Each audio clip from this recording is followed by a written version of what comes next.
When European powers controlled African lands, they didn't rely solely on guns, taxes, or labor quotas.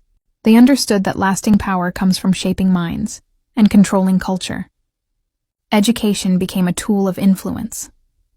Colonial schools were designed not to empower African communities. Instead, they produced workers who could serve the empire.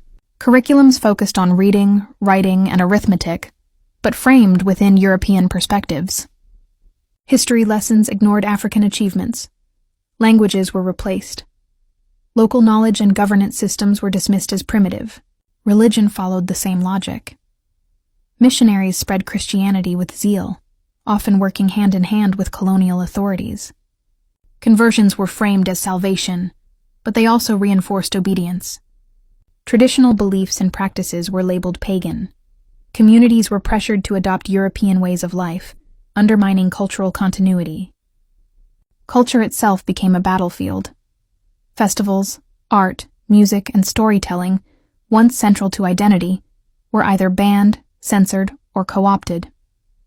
European ideals were promoted as civilized and modern. Local languages were marginalized. African history was rewritten or erased. This control was subtle, but powerful. By shaping education, religion, and cultural norms, colonial powers could influence how people thought. They influenced how people thought about themselves, their societies, and their place in the world. They created dependence, not just economic but psychological. Yet resistance persisted. Communities preserved knowledge in secret. Oral traditions survived. Faith and culture adapted rather than disappeared. Even within schools, students found ways to maintain pride in their heritage. The purpose of these systems was clear: to create a society that functioned efficiently for the empire, to limit ambition beyond what colonial authorities approved, to ensure that the minds of African people were conditioned to accept foreign dominance. This strategy left a lasting impact.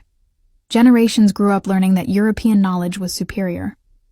African identity was challenged daily, and the consequences for post-colonial development were profound. The colonial project didn't just extract resources, it reshaped societies from the inside. The question remains: if education, religion, and culture can be used to control people as much as to empower them, how do societies reclaim what was taken? In the next episode, we will look at how colonies were turned into global suppliers, creating dependence that shaped Africa for decades.